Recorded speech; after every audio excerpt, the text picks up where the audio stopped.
Hi, I'm Mike from Mike's Carburetor Parts. I'm here rebuilding this Carter WCD two-barrel carburetor, and we're going to do a series of videos on this. This one is going to be the disassembly of it, and I'll try to point out a few things as we go along. First thing is you're going to need to identify your WCD in order to get a kit for it. And we do carry some pretty nice kits for these WCDs, probably the most complete you can buy. But at any rate, the WCD came with a tag on it. If you have the tag, there's a number on it here. This one says 882S, it looks like. Can't read it for sure. Anyway, so I would put that in my search box on my website and any page, and it would bring up anything in our store that matches with that number. Now there may be more than one, so you gotta look at the kit listing and see if the carburetor number is listed in the list. We put a list of associated numbers on every product. So there you go, that's identified. Now what if you don't have the tag? Well, there's a problem. This is what we have to do. If one comes in like this one was coming in, we're going to rebuild it and it doesn't have a tag. We're going to figure out which carburetor kit it's going to need, and about the only way to do that, especially on a WCD, there's so many kits for it, there's more than one kit. You're going to have to take it apart, and then you're going to have to compare the parts with what's in the picture, in the photo of the product listing that we have, or we have videos on many of the kits that shows you a good illustration of the parts too, but you're going to have to match them up. So you're going to have to match up like your float bowl gasket on the top here, your accelerator pump, look for length and diameter of the pump, things like that, and that's basically about the only way to do it. The WCDs look so much alike, they're very similar. It's very hard to look at the outside of it and figure out exactly which one it is. So there you go. I don't know, sometimes, let's see, this has a 1-624. That's the casting number on the bottom and the throttle body. I may have those listed on in my technical section on the WCD. Yeah, so you might try that. That's not 100% unfortunately, because they use the throttle body, the same throttle body on several different carburetors. So you notice I didn't use the this end of the hammer to knock this loose, because chances are it would have broken. Excuse me. So there's the tower, as I call it. So there's one gasket. We're going to save it so that we can match it up. And this is plenty loose. Now if you're going to take this apart, I usually clean them before I do it. Grind the back of the screws to where it's flush with the choke shaft, and then they should come out fairly easy. So yeah, because you want to get it out to clean this. Now you can also drill this out, but you'll need another plug. Don't know if we have these or not. I'll have to check on that. But anyway, you drill that out, you take a bottle brush, you clean it out really good. Use a lot of silk and spray lubricant to help you clean it, and off you go. Okay, so let's see if this will come off. Sometimes we have to put this in a vise. This is your clean out plug, and it has a screen on it. Save your screen. And the needle and seat is right down in there. So next thing we'll take off is this metering rod assembly stuff here.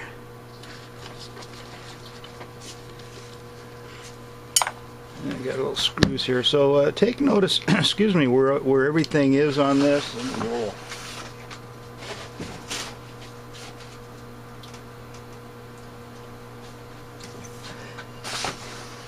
Look at the position of everything, assuming it was right to begin with. There's a little clip on there. We're going to take this little linkage loose over here.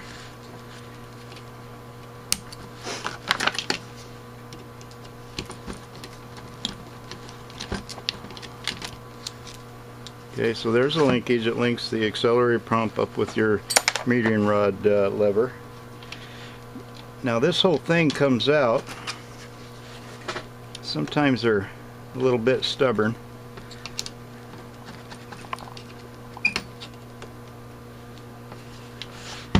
Oh wait, I forgot the clip on the other end. Okay. I use a cookie sheet when I tear these apart. That way little parts won't roll off into the floor. Like this little part, there's a little spring here. You want to be careful not to lose that. I mention all this because I sell the parts and I don't have those that kind of stuff sometimes. So these WCDs, anything past the kit, you're going to be in trouble. Okay, so we can't take that out without getting the top off, and I should have my rubber mallet here, which I don't have for some reason. Got a screw I didn't get all the way out, I think.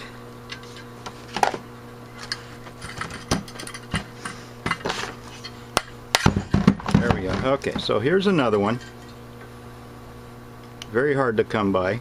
That's your piston return spring. Then you got your little piston here that goes on it. Now we have our metering arm T and metering rods. That you want to be very careful not to bend those.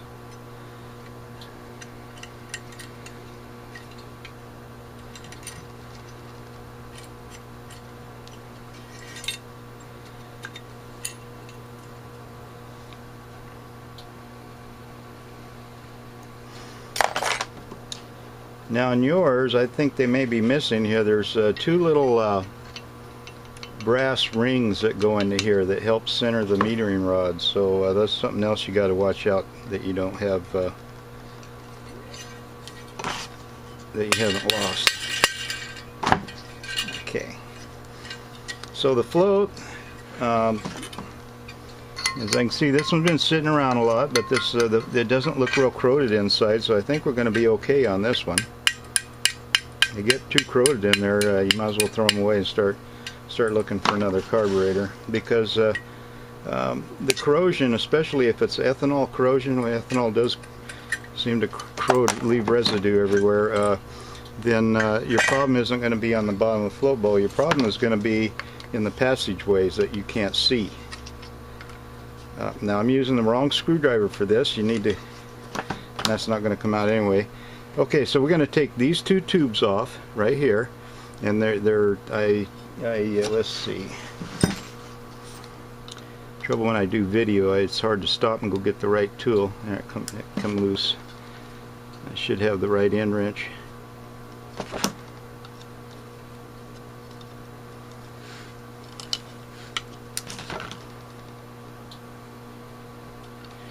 So you want to get you some very fine wire so you can run down those tubes. I got some like at Joann's for that they use for making jewelry. Okay, so let's see, that's a big no-no what I just did.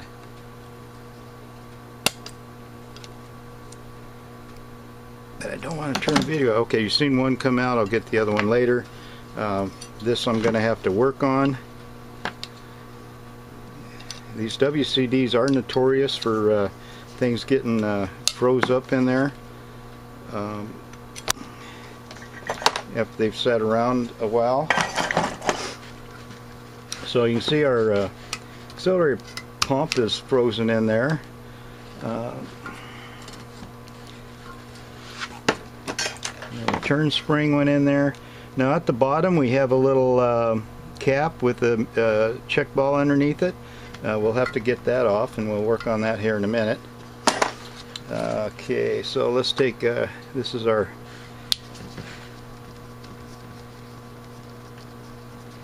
this is where your fuel comes out right here.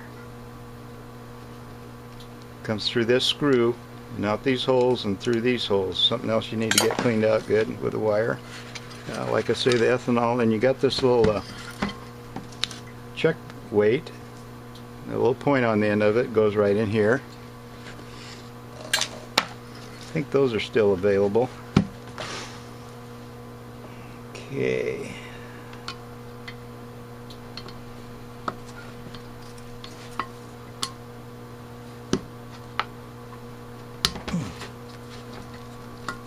So these screws, they don't come loose. What you definitely don't want to do is let the screwdriver slip and break the top off of the jet.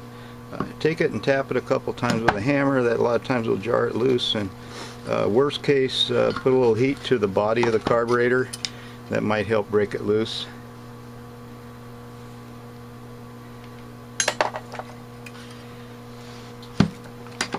So the main jets are down here in the bottom. Fortunately, these came loose pretty easy.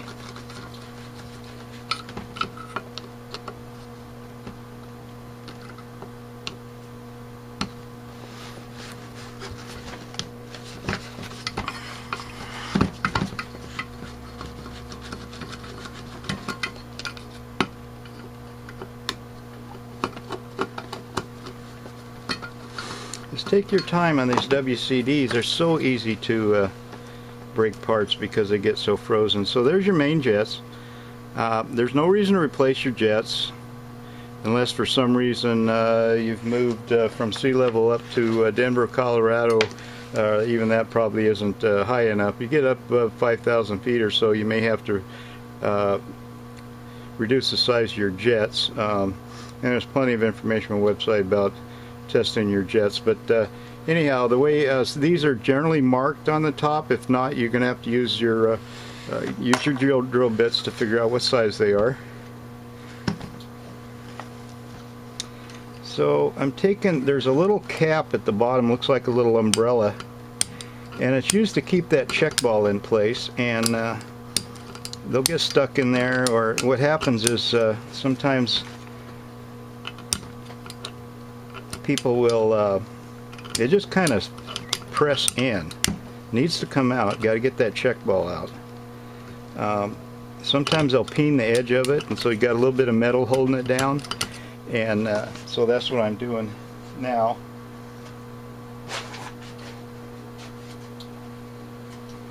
And you need something with kind of a hook on it, if you can, to grab a hold of it.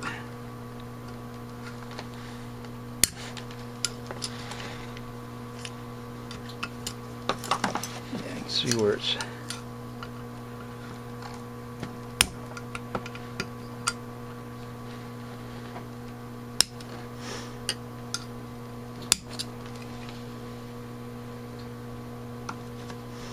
okay. I may clean this first before I'm not sure if these are available or not. I don't want to break it. I think I'm going to clean it so I can see it better, and then we'll go from there. Alright. So we'll take out our idle mixture screws. These come in some kits and some they don't. Depends on whether they're available or not. At any rate, you can buff these off real good with a wire buffer. Make sure there's no ridges on it from people tightening them down too tight.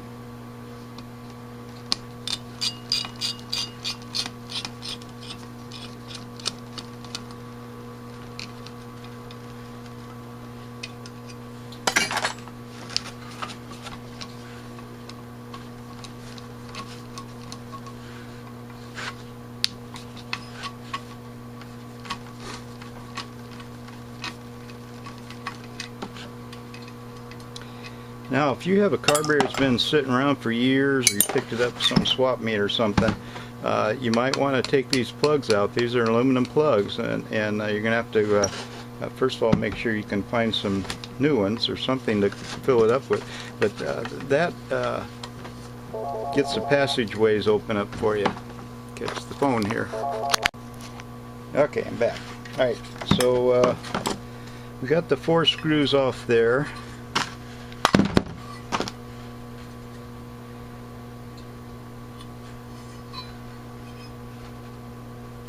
So as I say, like these passageways here are underneath the main jets, so you want to be sure that's good and cleaned out.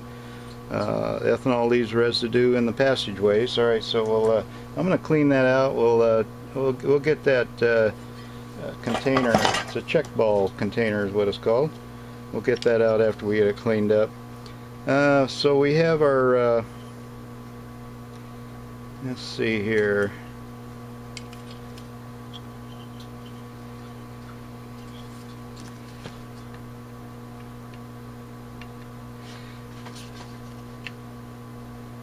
I suggest while you're taking your carburetor apart that you take a lot of digital pictures. There may be one little thing you forgot about and will wonder how it went back, and keep in mind that there are differences in these WCDs here and there, so this video may not be everything you need. Okay, so here's something else you want to watch out for. These just last forever, seems like. Goes in just like that. You got this, and there's a big check ball down in there. Okay, so when you get done this, you're gonna have to clean it up real good. That's brass. That's the contact for the probably 6 volts, I should say.